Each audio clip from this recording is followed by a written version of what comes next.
Federalist 22. The same subject continued.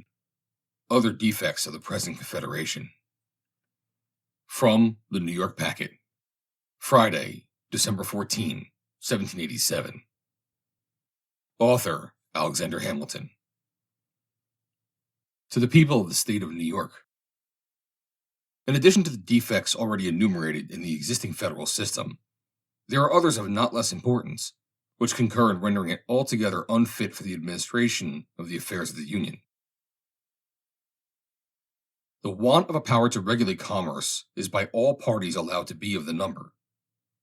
The utility of such a power has been anticipated under the first head of our inquiries, and for this reason, as well as from the universal conviction entertained upon the subject, little need be added in this place.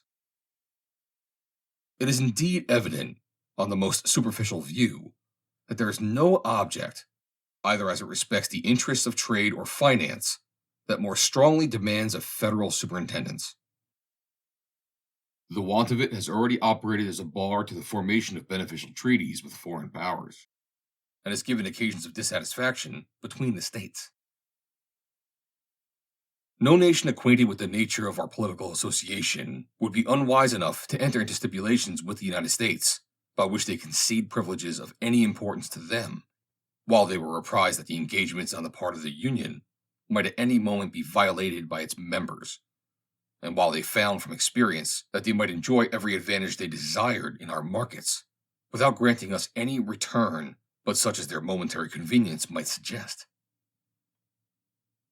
It is not, therefore, to be wondered at that Mr. Jenkinson, in ushering into the House of Commons a bill for regulating the temporary intercourse between the two countries, should preface its introduction by a declaration that similar provisions in former bills have been found to answer every purpose to the commerce of Great Britain, and that it would be prudent to persist in the plan until it should appear whether the American government was likely or not to acquire greater consistency. Several states have endeavored, by separate prohibitions, restrictions, and exclusions, to influence the conduct of that kingdom in this particular, but the want of concert, arising from the want of a general authority, and from clashing and dissimilar views in the state, has hitherto frustrated every experiment of the kind, and will continue to do so as long as the same obstacles to a uniformity of measures continue to exist. The interfering and unneighborly regulations of some states, contrary to the true spirit of the Union, have, in different instances, given just cause of umbrage and complaint to others, and it is to be feared that examples of this nature, if not restrained by a national control, would be multiplied and extended till they become not less serious sources of animosity and discord than injurious impediments to the intercourse between the different parts of the Confederacy. The commerce of the German Empire is in continual trammels from the multiplicity of the duties which the several princes and states exact upon the merchandises passing through their territories, by means of which the fine streams and navigable rivers with which Germany is so happily watered are rendered almost useless.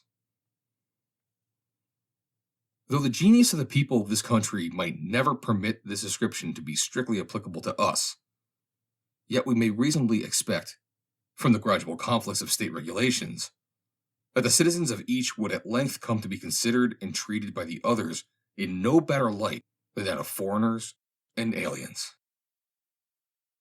The power of raising armies, by the most obvious construction of the Articles of the Confederation, is merely a power of making requisitions upon the state for quotas of men. This practice in the course of the late war was found replete with obstructions to a vigorous and to an economical system of defense. It gave birth to a competition between the states, which created a kind of auction for men. In order to furnish the quotas required of them, they outbid each other till bounties grew to an enormous and insupportable size. The hope of a still further increase afforded an inducement of those who were disposed to serve to procrastinate their enlistment, and disinclined them from engaging for any considerable periods. Hence, slow and scanty levies of men in the most critical emergencies of our affairs, short enlistments at an unparalleled expense, Continual fluctuations in the troops, ruinous to their discipline and subjecting the public safety frequently to the perilous crisis of the disbanded army. Hence, also, those oppressive expedients for raising men which were upon several occasions practiced, and which nothing but the enthusiasm of liberty would have induced the people to endure. This method of raising troops is not more unfriendly to economy and vigor than it is to an equal distribution of the burden. The states near the seat of war, influenced by motives of self-preservation, made efforts to furnish their quotas, which even exceeded their abilities, while those at a distance from danger were, for the most part, as remiss as the others were diligent in their exertions. The immediate pressure of this inequality was not in this case, as in that of the contributions of money, alleviated by the hope of a final liquidation.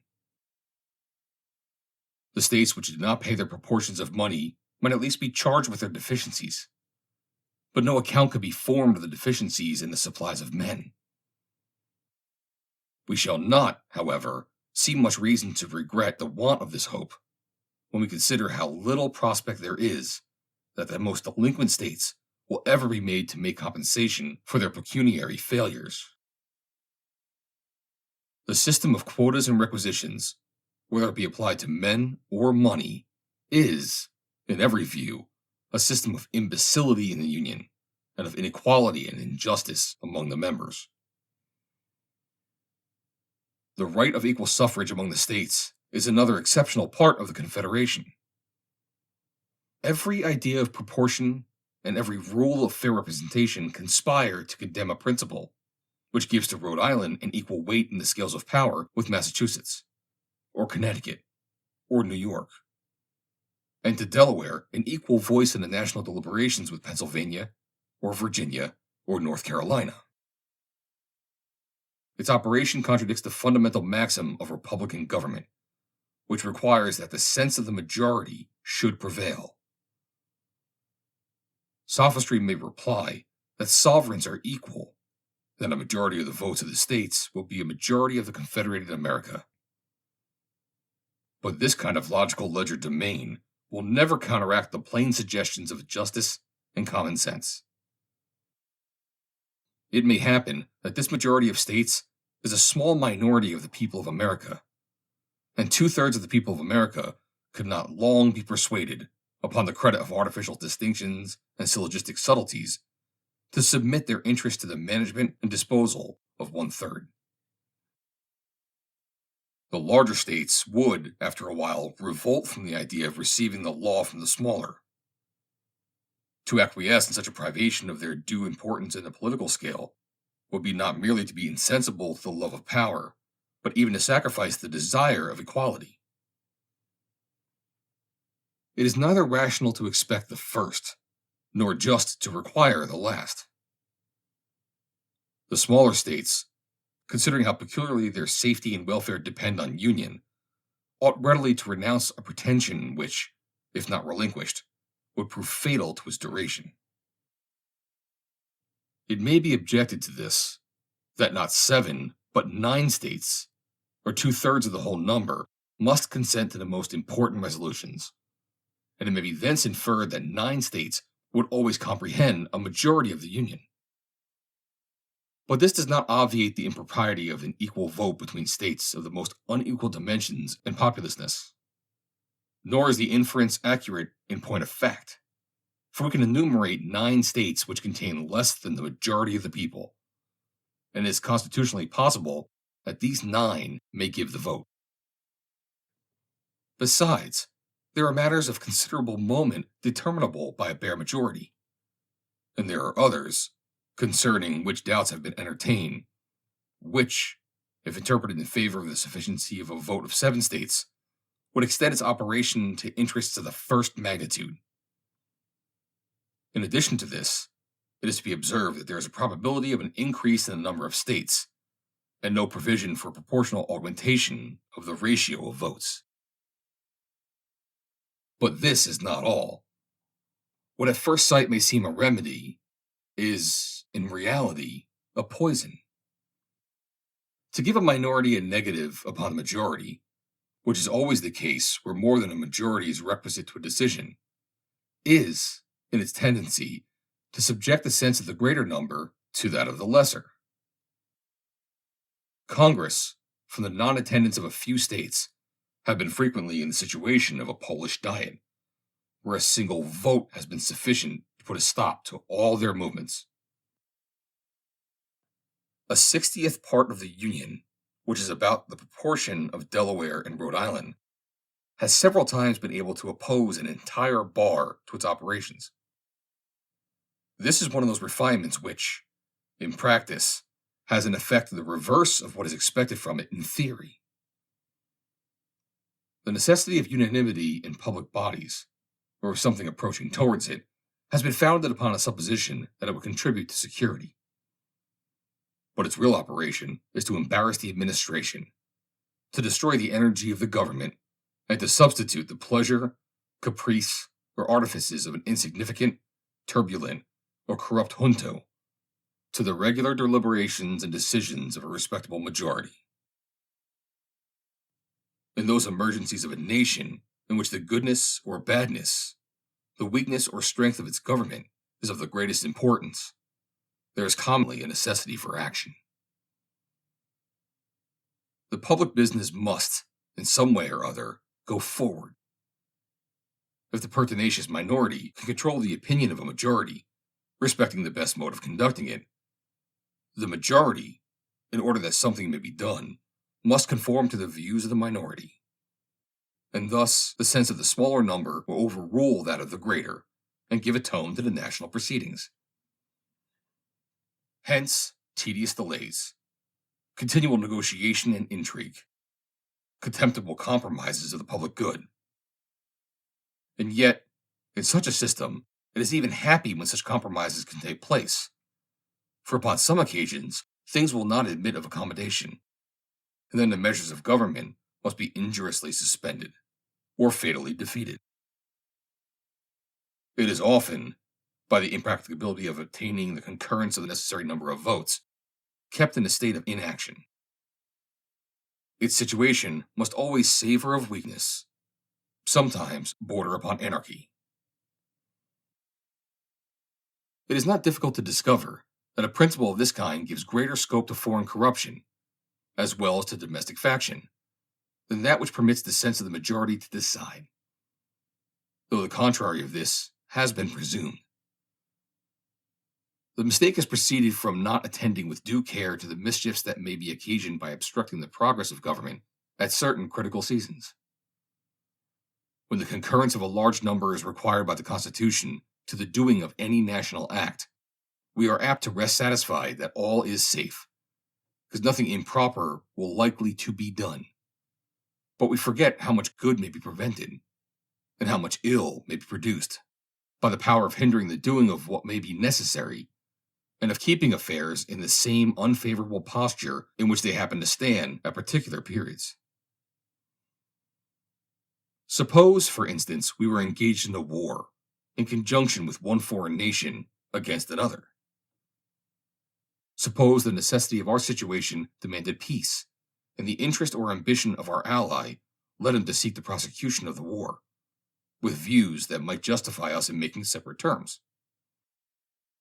In such a state of things, this ally of ours would evidently find it much easier, by his bribes and intrigues, to tie up the hands of government from making peace, where 2/3 of all the votes were requisite to that object, than where a simple majority may suffice. In the first case, he would have to corrupt a smaller number, in the last, a greater number. Upon the same principle, it would be much easier for a foreign power with which we were at war to perplex our counsels and embarrass our exertions. And, in a commercial view, we may be subjected to similar inconveniences. A nation with which we might have a treaty of commerce could with much greater facility prevent our forming a connection with a competitor in trade, though such a connection should be ever so beneficial to ourselves. Evils of this description ought not to be regarded as imaginary. One of the weak sides of republics, among their numerous advantages, that they afford too easy an inlet to foreign corruption. An hereditary monarch, though often disposed to sacrifice his subjects to his ambition, has so great a personal interest in the government and the external glory of the nation that it is not easy for a foreign power to give him an equivalent for what he would sacrifice by treachery to the state. The world has accordingly been witness to few examples of this species of royal prostitution, though there have been abundant specimens of every other kind. In republics, persons elevated from the mass of the community by the suffrages of their fellow citizens to stations of great preeminence and power may find compensations for betraying their trust, which, to any but minds animated and guided by superior virtue, may appear to exceed the proportion of interest they have in the common stock, and to overbalance the obligations of duty. Hence it is that history furnishes us with so many mortifying examples of the prevalency of foreign corruption in republican governments. How much this contributed to the ruin of the ancient commonwealths has been already delineated. It is well known that the deputies of the United Provinces have, in various instances, been purchased by the emissaries of the neighboring kingdoms. The Earl of Chesterfield, if my memory serves me right, in a letter to his court, intimates that his success in an important negotiation must depend on his obtaining a major's commission for one of those deputies.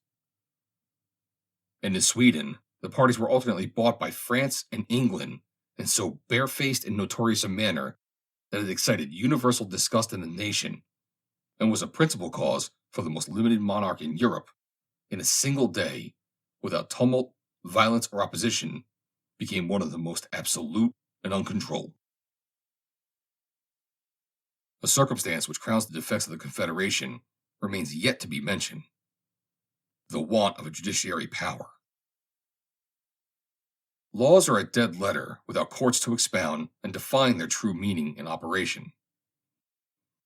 The treaties of the United States, to have any force at all, must be considered as part of the law of the land.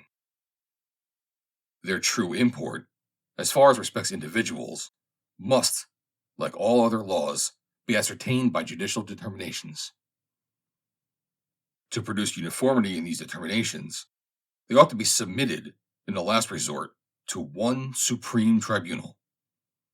And this tribunal ought to be instituted under the same authority which forms the treaties themselves. These ingredients are both indispensable. If there is in each state a court of final jurisdiction, there may be as many different final determinations on the same point as there are courts. There are endless diversities in the opinions of men. We often see not only different courts, but the judges of the same court differing from each other. To avoid the confusion which would unavoidably result from the contradictory decisions of a number of independent judicatories, all nations have found it necessary to establish one court paramount to the rest, possessing a general superintendence and authorized to settle and declare in the last resort a uniform rule of civil justice. This is the more necessary where the frame of the government is so compounded that the laws of the whole are in danger of being contravened by the laws of the parts. In this case, if the particular tribunals are invested with a right of ultimate jurisdiction, besides the contradictions to be expected from difference of opinion, there will be much to fear from the bias of local views and prejudices, and from the interference of local regulations. As far as such an interference was to happen, there would be reason to apprehend that the provisions of the particular laws might be preferred to those of the general laws. For nothing is more natural to men in office than to look with peculiar deference towards the authority to which they owe their official existence.